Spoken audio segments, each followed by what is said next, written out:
descriptive evidence answering these questions at multiple levels. We started with a national picture looking at HSIs and emerging HSIs, primarily by using data available through the Equitable Value Explorer. Then we zoomed in on Texas in our report to use another data set which contained individual student level records.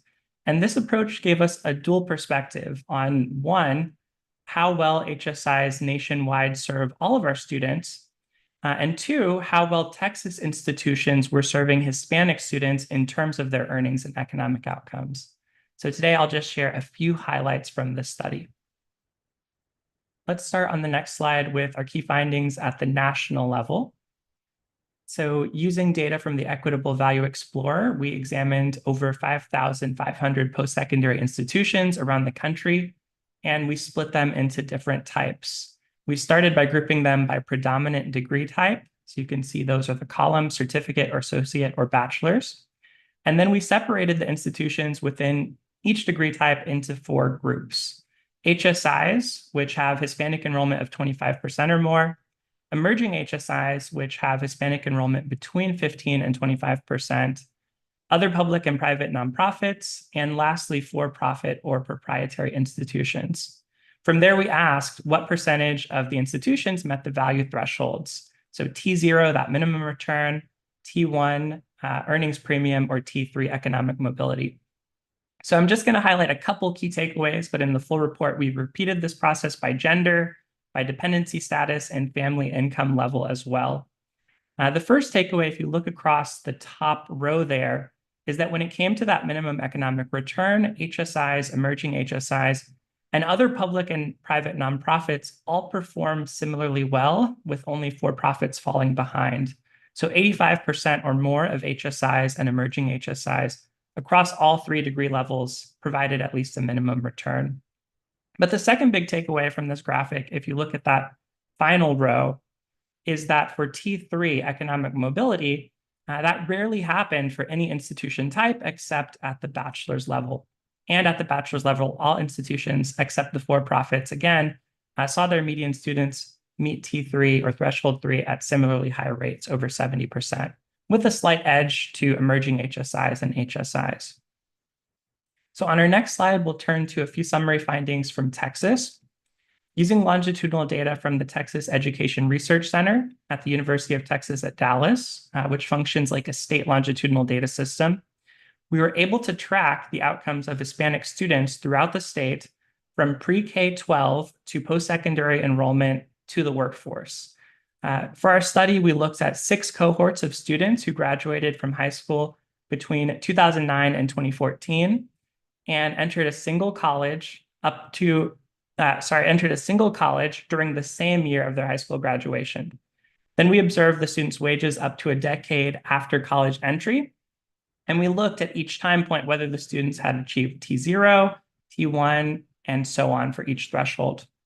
So the figure on the screen shows the results for Hispanic students in the 2010 cohort, and the key takeaway is that the majority of Hispanic students in Texas had realized the minimum return by the 8-year mark. So more than half had realized the minimum return by the 8-year mark, with ultimately around 71% getting that minimum return by year 10.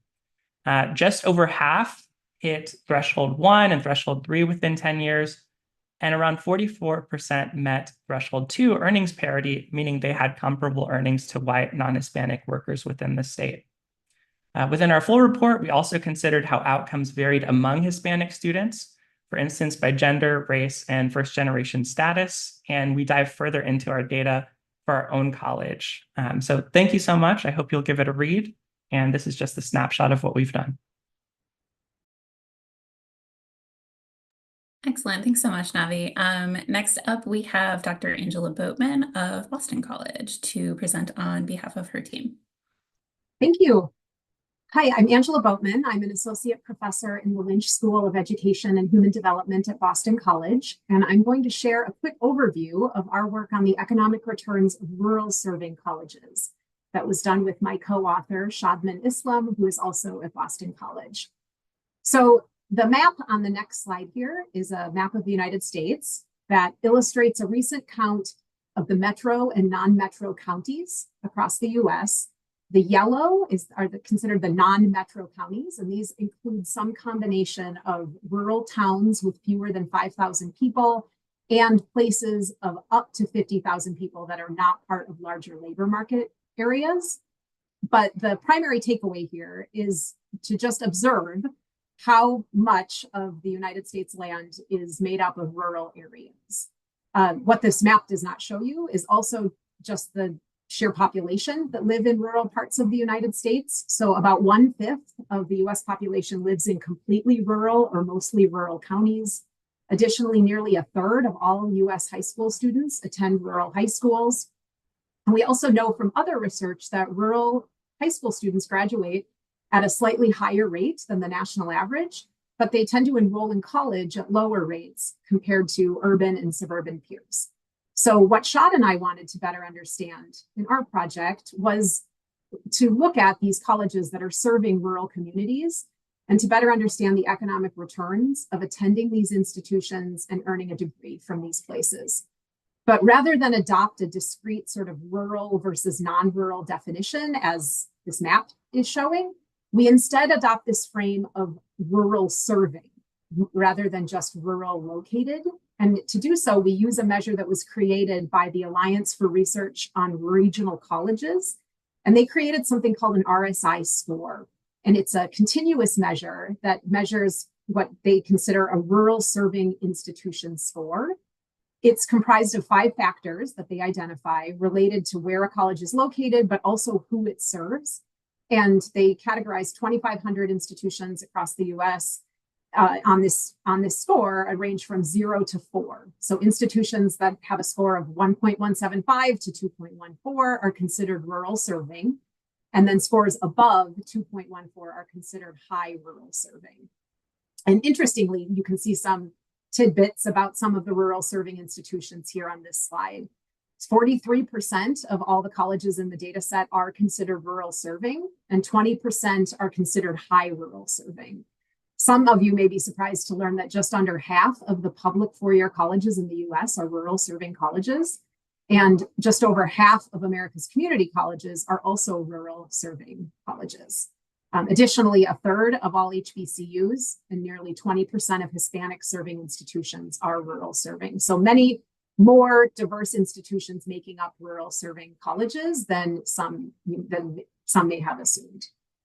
So what we did on our next slide is that we combined this RSI score data with the Equitable Value Explorer to sort of learn more about not only the types of rural serving institutions out there, but how those institutions are producing earnings for their students 10 years down the road. So we examined 2 relationships. The first is between the RSI score and the earnings of the students who attend an institution 10 years after enrollment. And to do this, we use a negative binomial regression.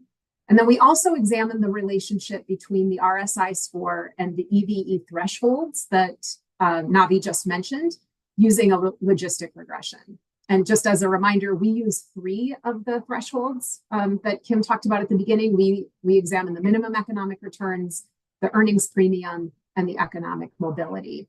In these regression analyses, we also include a number of institutional and county level covariates. I've listed those here. So my next slide just plots some of the raw data from the combination of these 2 data sets. And this is plotting the median earnings of students relative to the economic value thresholds. So we utilize this violin plot so that we can visually depict the spread of the earnings and the density of the distribution within each of the categories. So the non-RSI, the non-rural serving institutions are in red, the rural serving colleges are in green, and the high rural serving colleges are in blue.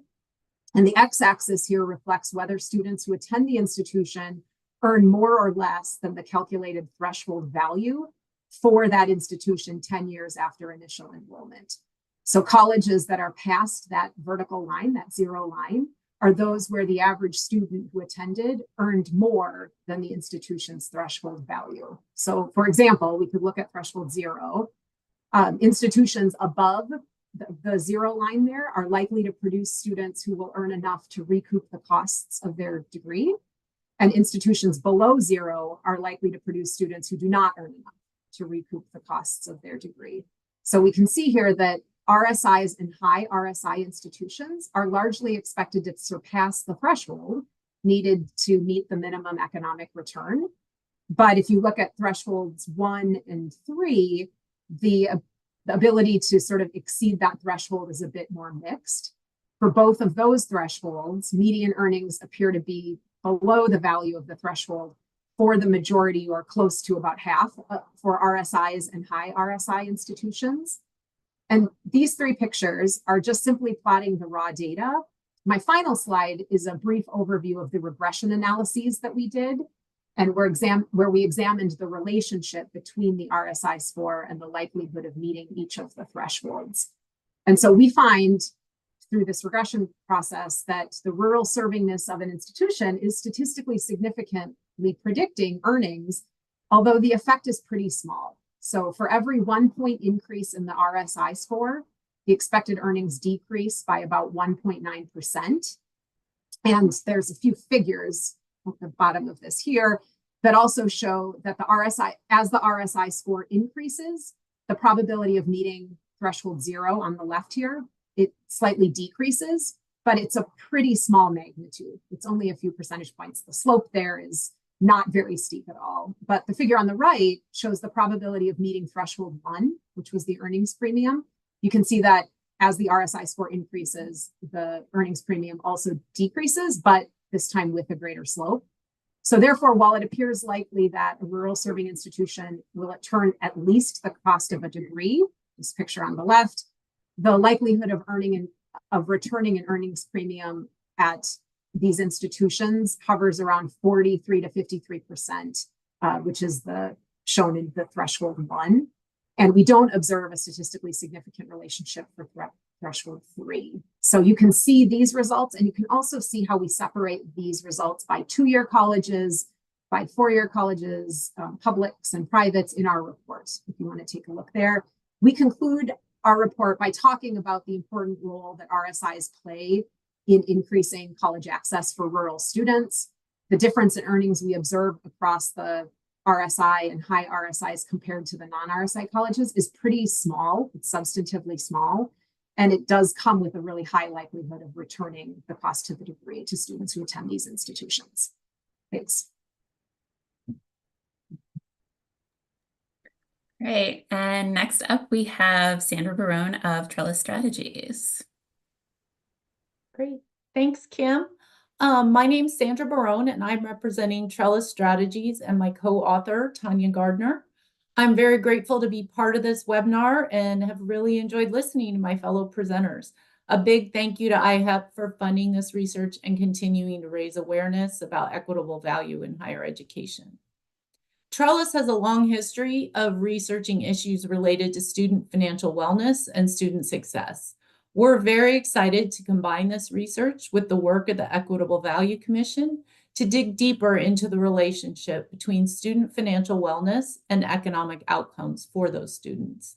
This study set out to determine how the overall financial wellness of an institution's student body is correlated with their likelihood of meeting or exceeding the T0 threshold for a minimum economic return on their investment. In the full report, we also look at the T3 threshold, but we will only be discussing the T0 threshold today. Go ahead and the next slide. Trellis has administered, oh dear, my slide. This should say Student Financial Wellness Survey. Trellis has administered the Student Financial Wellness Survey annually since 2018. This study uses the survey data, the current study uses the survey data from the fall 2018 through the fall 2022 administrations of the survey. This provides a total population of nearly 200,000 student responses from 228 institutions in 33 states. The survey asks questions that cover student financial need, perceptions of institutional support, other students' responsibilities such as working and caring for others, and how students pay for school. Institutions that participate in the survey are primarily open admissions institutions, including about 70 Hispanic serving institutions. Next slide. A subset of the questions from the wellness survey was used to develop 3 factors of student financial well-being. The first factor is financial stability, and this is intended to measure things like, is the student able to obtain money to cover unexpected expenses? Do they regularly run out of money or borrow money from others? The second factor represents financial confidence. Does the student worry about how they'll pay their bills or how they'll pay for school? Do they know how they'll continue to pay for school in the future? And the final factor measures financial behaviors. Does the student pay their bills on time, follow a budget, and do they believe they have the ability to manage their finances well? These factors were developed at the individual student level using the wellness data. And after developing these factors, students were then rank ordered according to their factor score.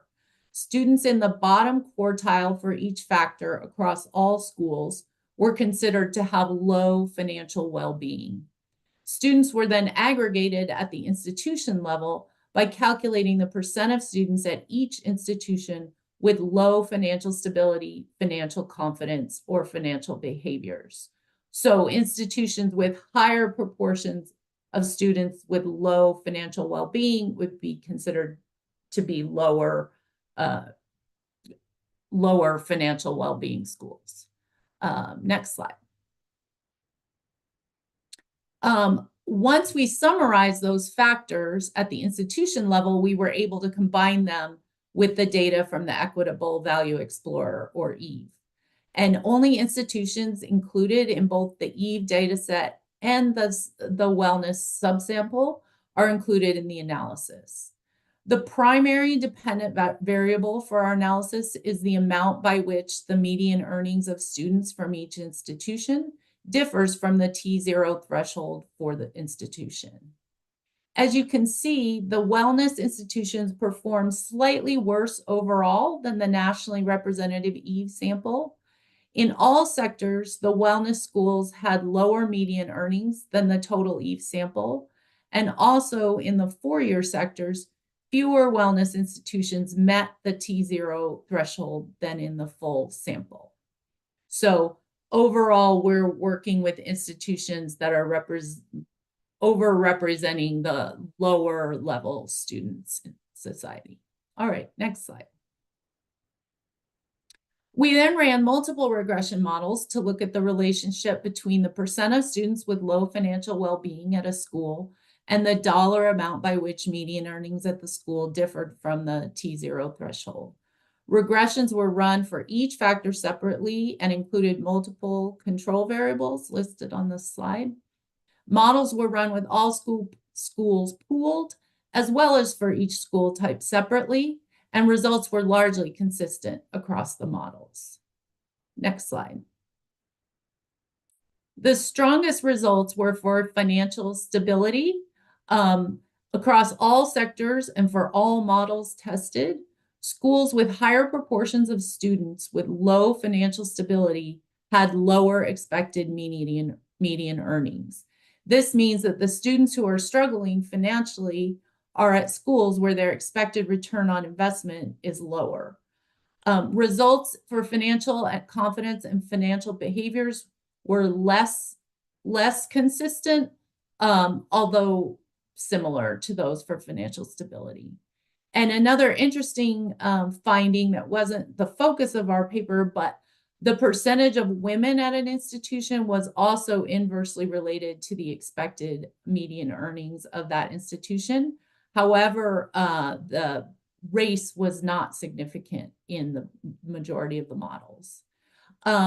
If you pull up our full report, we also include some policy recommendations based on these findings and have full results by school type and for each factor separately.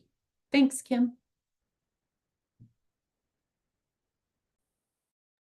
All right, thanks so much, everyone, for sharing more about your work.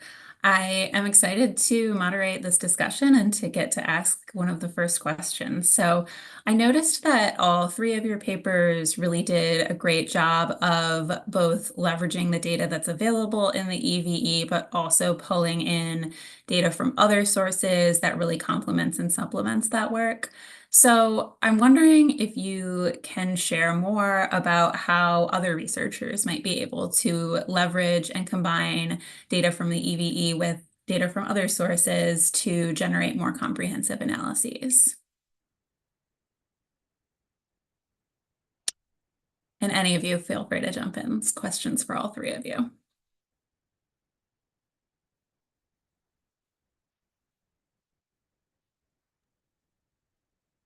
Yeah, I'd be happy to jump in. I think one of the things that's really exciting about the Equitable Value Explorer from a research standpoint is that it's a single location in which data from the college scorecard, IPEDS, and other sources are integrated together.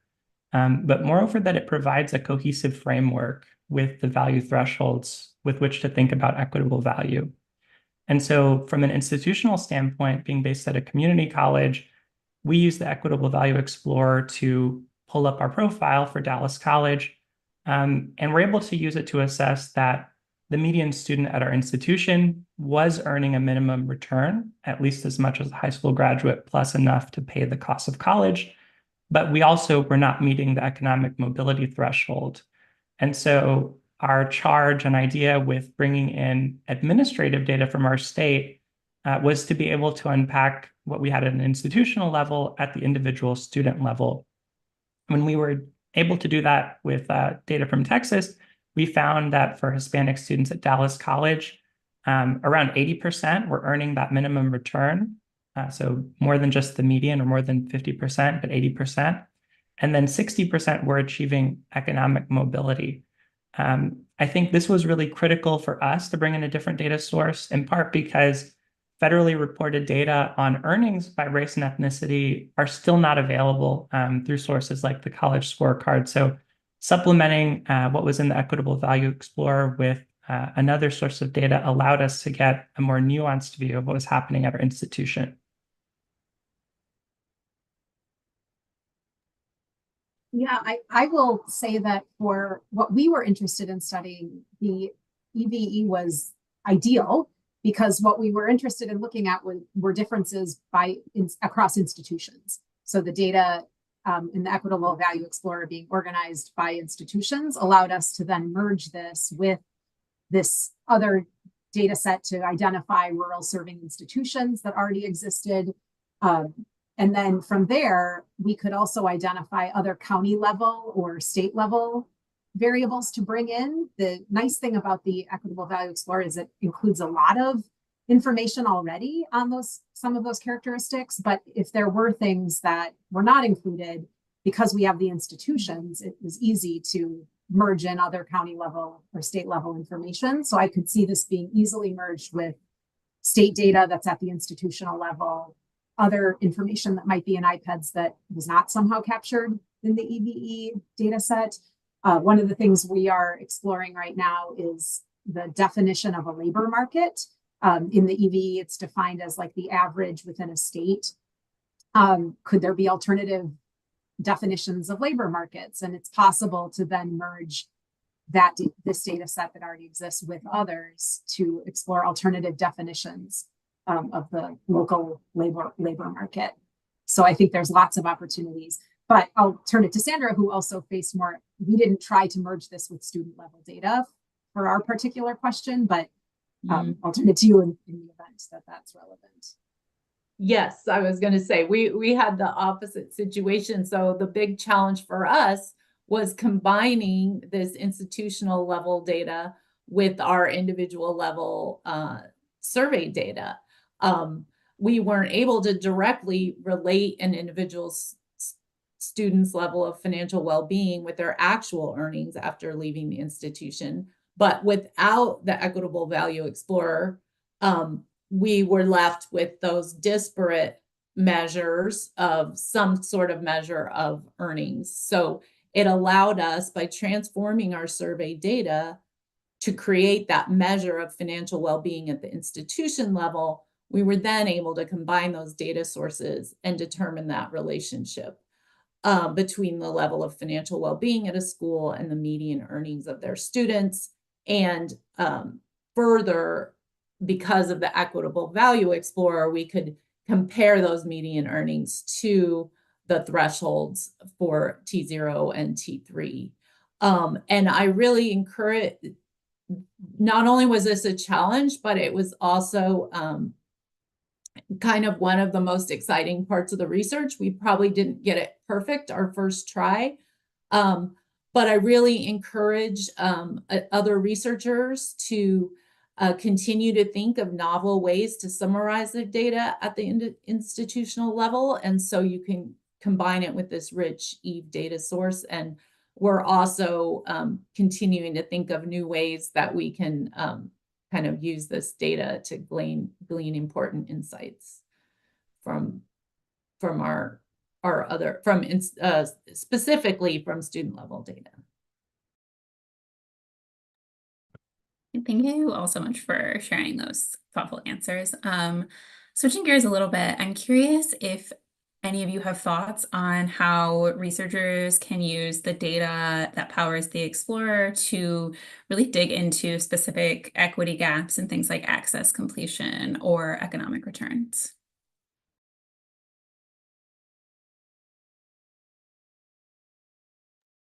I'm happy to start here. I think the way that at least we approached our work was largely in two parts. One was just simply descriptive and like, what could we learn about these rural serving colleges? There was a really excellent question in the chat from Martin about sort of just general gaps around who attends in certain terms of GPA or class ranks or who's attending these institutions. And I feel like there's an opportunity to explore descriptively some of these inequitable gaps that we just might not have had previously data that's able to support some of what exists there.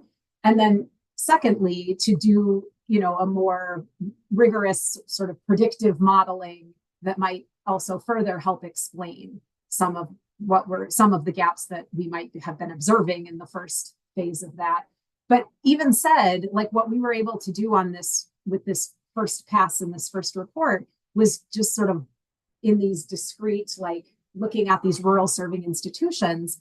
There's much more that could be done here from our perspective around equity and equitable access to these institutions, looking at considering other aspects of the institution and like intersectional pieces here. So I heard Navi talking about gender and other characteristics of people who attend these institutions. Lots more could be explored there, both descriptively and in this sort of more predictive modeling method.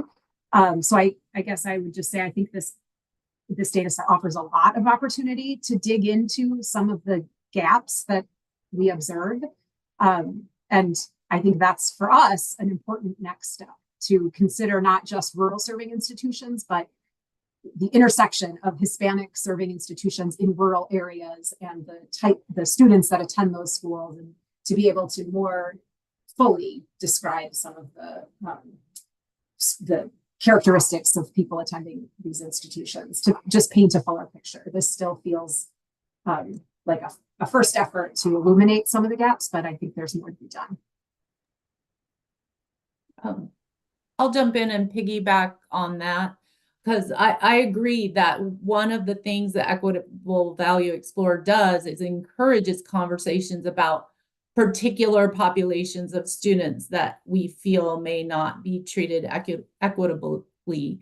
Our most recent student financial wellness survey in fall 2023 found that 21% of our respondents were parents and 68% of respondents worked while they're in school.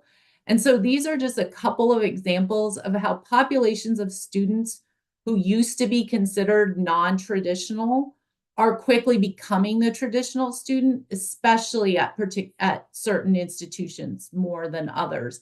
And they sometimes get lost in the conversation. And so I'm really excited about thinking about additional ways the EVE data could be used to compare institutions across metrics such as percent of students who are parents, percent who work, percent of part-time or commuter students at an institution. And like Angela was saying, intersections of these different populations become even more interesting. So one thing the research really raised to me is that even if we don't have perfect measures of value for these groups of students, we need to continue to include them in the conversation.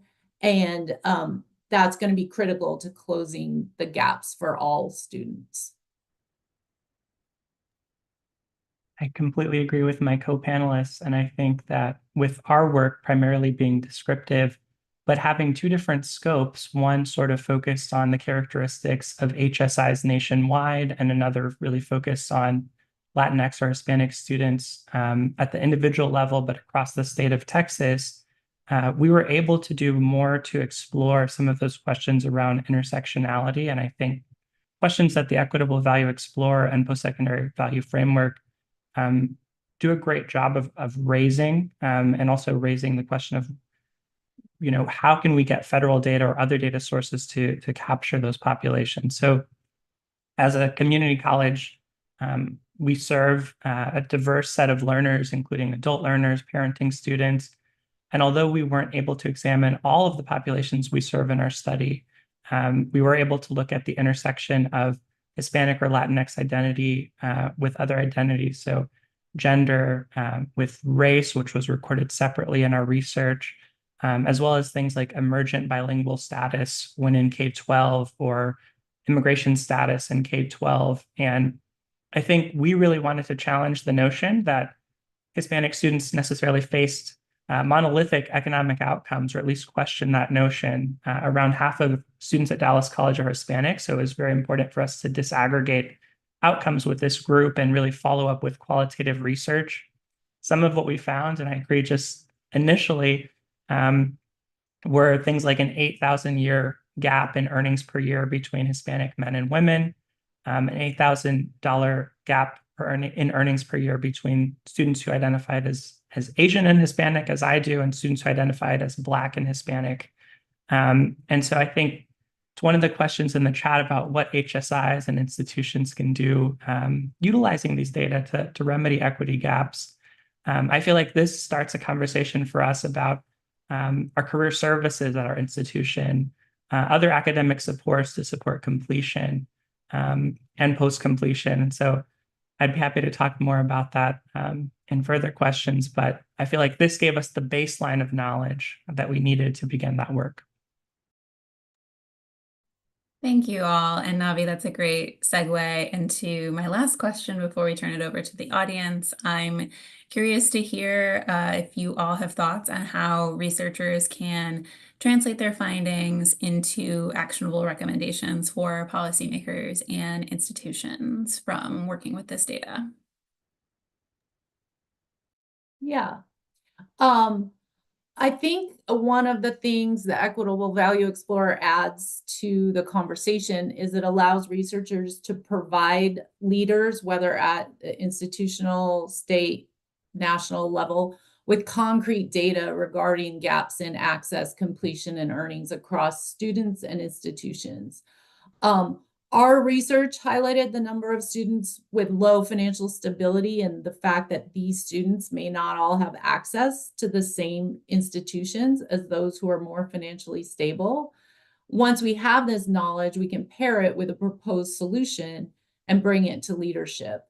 Our research for this series has highlighted the importance of continued support for need-based aid, not just Pell Grants, but small emergency grants and support for the entire cost of education, not just tuition. This probably ties in with some of the rural serving institutions that Angela found. Students may not have an opportunity to go elsewhere because of the additional costs. And so we want to continue to raise those issues with leadership.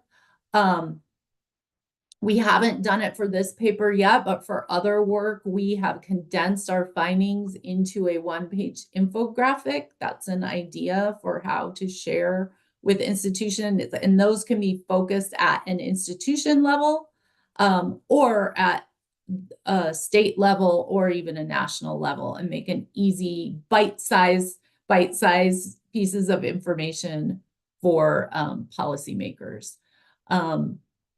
And yeah, with that, I'll pass it on to my other panelists.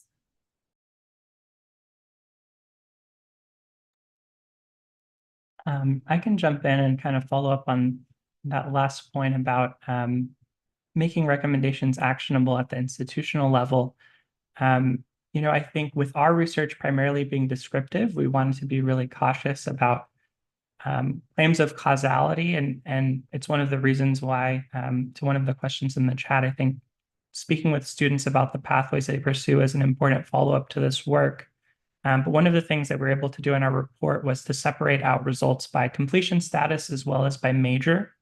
And so across fields, we saw huge differences, up to $35,000 per year in median earnings 10 years after college among Hispanic students who entered into the lowest paying major, which was humanities and liberal arts, and those who entered into the highest paying major group, which in our study was architecture and engineering.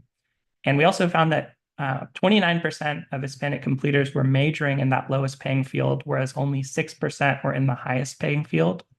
So while we can't make a causal claim from our research, I think it's insights like these that at the institutional level give us kind of diagnostic information that we still have work to do in terms of representation and recruiting into specific programs. That's one of the steps I think we're able to take coming out of this study.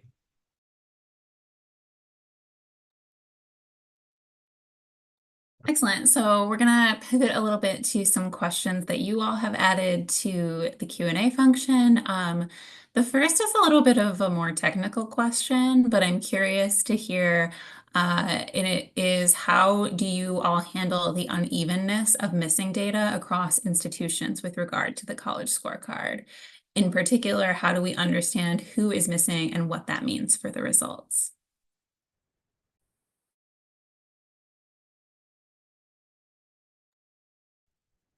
I'm happy to jump in. That is a great question, and one that I deal with not only for this project, but for other work we do. There are definitely smaller institutions tend to be less represented in the college scorecard. So we are aware of that. And I have to say that is a place that we are currently developing ways to account for that. We were lucky in our study that since we were already looking at a subset, we only lost about 2 or 3 institutions due to the missing EVE data. But I think that's a great point and something to be aware of whenever you're using this data.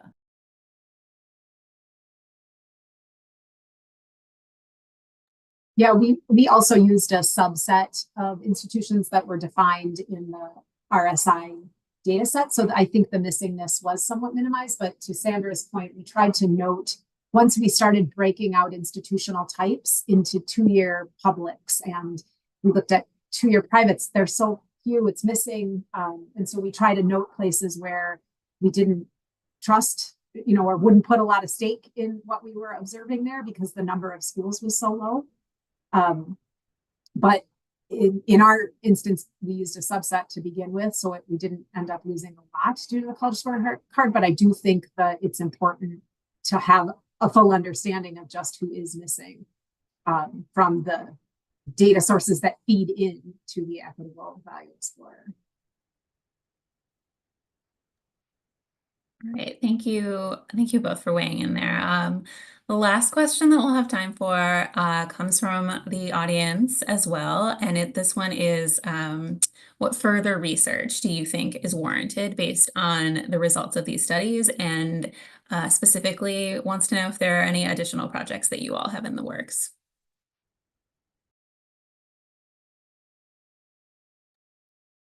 I can jump in. briefly, I think we're really excited to extend this work to other populations at our college. And we started with a report around our role as an HSI, with nearly half of our population being Hispanic students. But I think that we want to replicate this to develop a deeper understanding within our state, within our institution of the myriad populations that we serve. And particularly, I think one of the things we'd like to follow up on is with bachelor's pathways aligning so strongly with economic mobility across institution types. I think that's something we'd like to explore further in Texas, with us being a community college, is the transfer student population, how we can increase access to those bachelor pathways.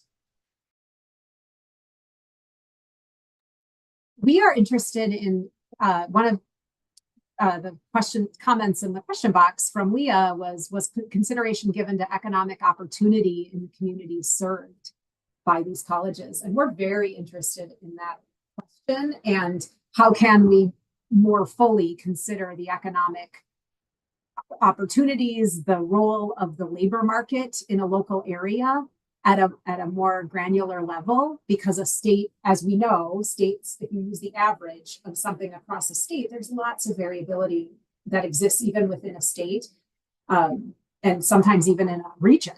And so we are interested in trying to incorporate additional data sets to consider more fully, as I said earlier, alternative definitions of local labor markets, local economic opportunity, because I'm certain that is partly explaining some of what the options are for graduates, particularly when you're talking about rural serving areas. We are interested in looking into, like I said, looking further into additional non-traditional student populations. That's an area we're working on in several ways.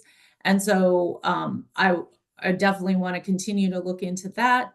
And I'm also personally interested in looking at more than just the median earnings of these institutions, and using those 25th and 75th percentiles, comparing those to the thresholds to gain deeper insight into the differences. And then, as I was talking about, I feel like we can even improve what we did the first time in terms of taking individual student level and summarizing it at the institution level in order to do these comparisons. So those are the things that we're thinking about. No specific projects in the works, but there probably will be soon. Thanks. All right. Well, thank you all again so much for all of the work that you've done and for joining us today to share more about those findings. Do you want to take a minute to highlight the 4 other papers in this series? So in addition to what we've gone into detail on today's webinar, we have several other fantastic papers that I'd really encourage you all to check out. That includes a paper on adjunct labor and inequality in higher education by Frederick Tucker of SUNY, a paper entitled Place Matters, Exploring Geographic Variation and Equitable Post-Secondary Value Among U.S. Community Colleges by Roman Ruiz and Adam Hearn of the American Institutes for Research. A paper called Transforming at Scale, How ASCU's Student Success Equity Intensive Promotes Equitable Post-Secondary Value by Pratik Bashav-Faraj and Morgan Taylor of the American Association of State Colleges and Universities. And finally, Assessing the Value of Post-Secondary Education in Michigan, an equity-focused analysis by Monica Brockmeyer and Daryl Gardner of Wayne State University. In addition, I wanted to take just a second to flag what's next for IHEP in the post-secondary value realm. So first, we are in the process of adding new data to the Equitable Value Explorer tool, and this will allow users to investigate in even more detail how specific states and higher education institutions are performing against each of the value thresholds. And in addition to that, we are going to be continuing to engage with states and post-secondary institutions through the Value Data Collaborative, which is a project where we are really partnering with state agencies and institutions to develop data-driven projects geared towards better understanding and ultimately improving the value that students experience throughout their post-secondary journey. So with that, a big thank you to all of our panelists, all of the authors in our research series, the IHEP team, as well as everyone at Trellis Strategies for your support in making this webinar possible. We appreciate everyone in the audience for your time and energy this afternoon as well, and we hope you enjoyed the presentations and look forward to engaging with you in the future.